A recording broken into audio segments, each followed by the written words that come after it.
제3장.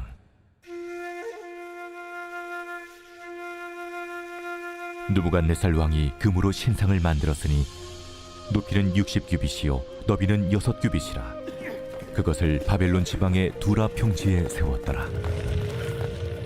느부갓네살 왕이 사람을 보내어 총독과 수령과 행정관과 모사와 재무관과 재판관과 법률사와 각 지방 모든 관원을 느부갓네살 왕이 세운 신상의 낙성식에 참석하게 하매, 이에 총독과 수령과 행정관과 모사와 재무관과 재판관과 법률사와 각 지방 모든 관원이 느부갓네살 왕이 세운 신상의 낙성식에 참석하여 느부갓네살 왕이 세운 신상 앞에 서니라. 선포하는 자가 크게 외쳐 이르되, 백성들과 나라들과 각 언어로 말하는 자들아, 왕이 너희 무리에게 명하시나니 너희는 나팔과 피리와 수금과 사면금과 양금과 생황과 및 모든 악기 소리를 들을 때 엎드리어 느부갓네살 왕이 세운 금 신상에게 절하라. 누구든지 엎드려 절하지 아니하는 자는 즉시 맹렬히 타는 풀무불에 던져 넣으리라. 모든 백성과 나라들과 각 언어를 말하는 자들이 나팔과 피리와 수금과 사면금과 양금과 및 모든 악기 소리를 듣자 곧 느부갓네살 왕이 세운 금신상에게 엎드려 절하니라. 그때 어떤 갈대아 사람들이 나와 유다 사람들을 참수하니라. 그들이 느부갓네살 왕에게 이르되, 왕이여, 만수무강하옵소서. 왕이여, 왕이 명령을 내리사 모든 사람이 나팔과 피리와 수금과 사면금과 양금과 생황과 및 모든 악기 소리를 듣거든 엎드려 금신상에게 절할 것이라. 누구든지 엎드려 절하지 아니하는 자는 맹렬히 타는 풀무불 가운데 던져 넣음을 당하리라 하지 아니하셨나이까. 이제 면 유다 사람 사드락과 메삭과 아벳느고는 왕이 세워 바벨론 지방을 다스리게 하신 자이거늘, 왕이여, 이 사람들이 왕을 높이지 아니하며 왕의 신들을 섬기지 아니하며 왕이 세우신 금신상에게 절하지 아니하나이다. 느부갓네살 왕이 노하고 분하여 사드락과 메삭과 아벳느고를 끌어오라 말하매, 드디어 그 사람들을 왕이 앞으로 끌어온지라.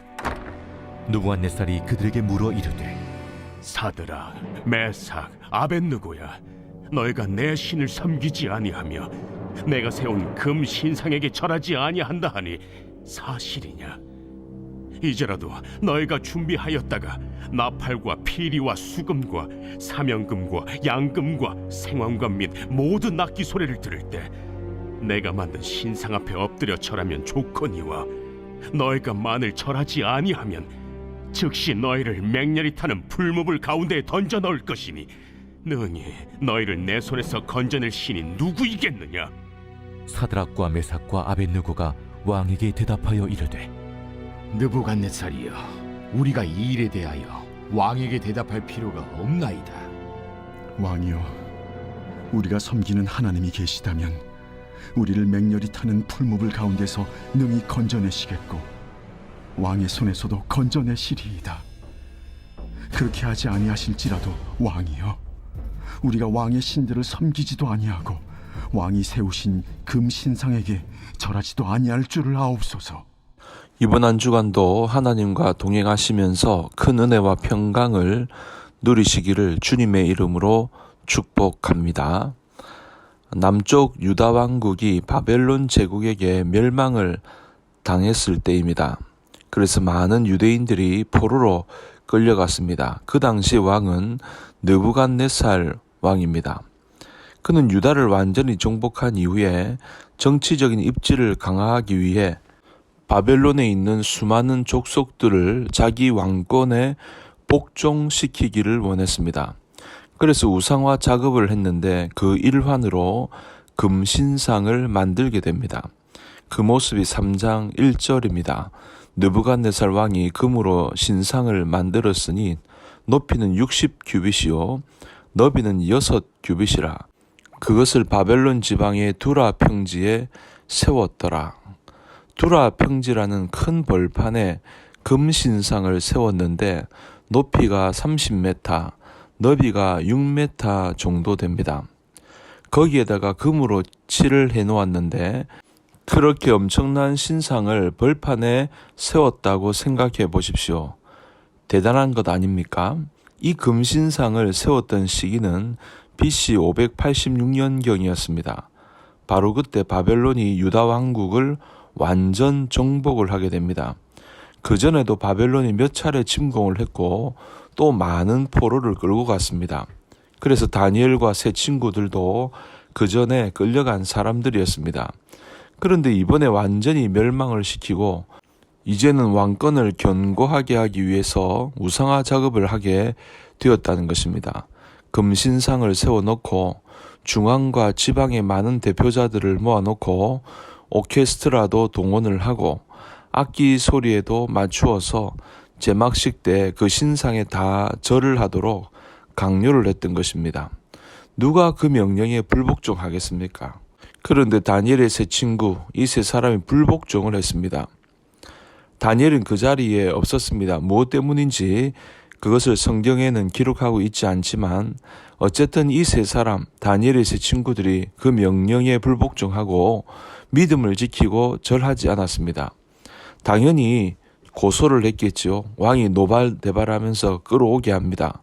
13절입니다. 느부갓네살 왕이 노하고 분하여 사드락과 메삭과 아벳느고를 끌어오라 말하며 드디어 그 사람들을 왕의 앞으로 끌어온지라. 여러분, 그 폭군 앞에 끌려간 것 자체가 얼마나 무서운 일입니까? 그런데 그들을 신문하기 시작합니다. 사실 그 당시 정황으로 보면 그들을 즉시 처형하는 게 맞습니다. 그런데 왜 그랬을까요? 평소에 그 세 사람이 관리로서 충성을 다했던 것 같습니다. 그래서 아까운 것입니다. 다시 한번 확인을 해보겠다는 것이죠. 그래서 무섭게 경고를 했습니다. 15절 하반절을 보니까 너희가 만일 절하지 아니하면 즉시 너희를 맹렬히 타는 풀무불 가운데에 던져 넣을 것이니 능히 너희를 내 손에서 건져낼 신이 누구이겠느냐 하니.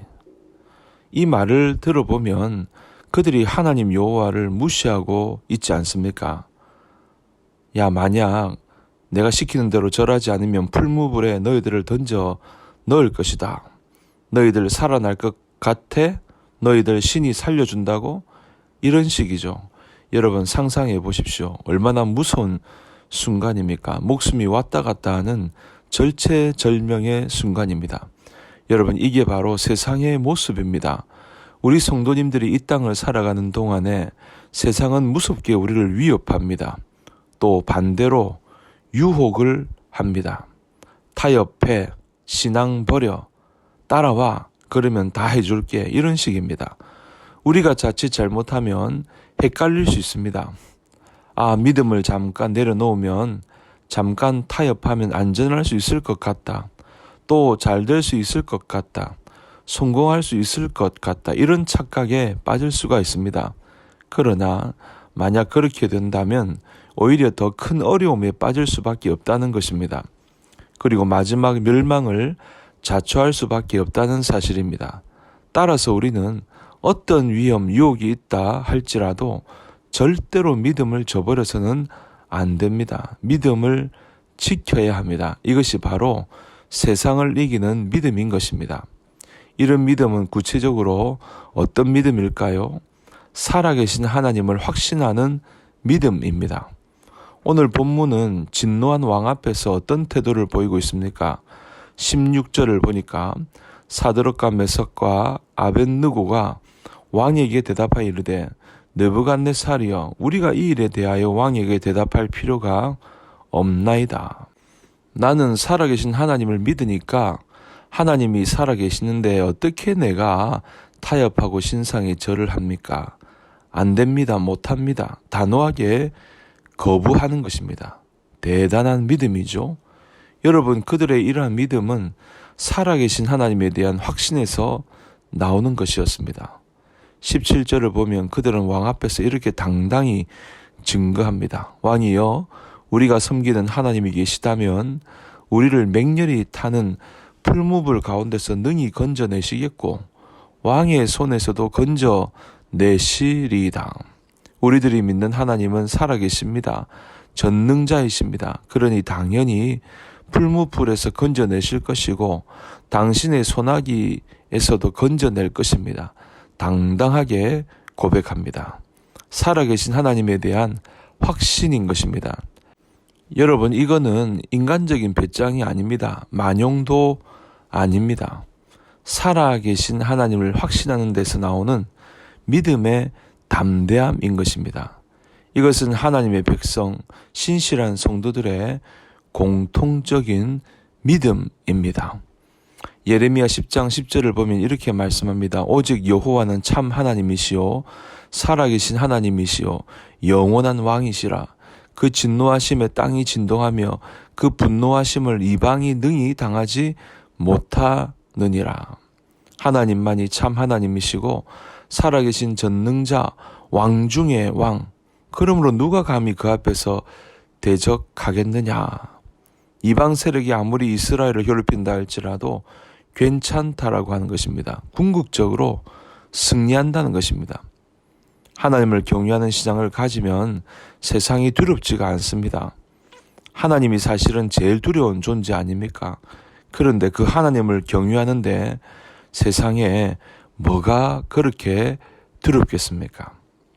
사랑하는 성도 여러분, 전능하신 하나님, 살아계신 하나님을 믿음으로 바라보면 세상의 다른 것들은 아무것도 아닌 것입니다. 그러므로 살아계신 하나님을 확신하는 믿음으로 승리하는 저와 여러분 모두가 다 될 수 있기를 우리 구주 예수님의 이름으로 간절히 축복합니다.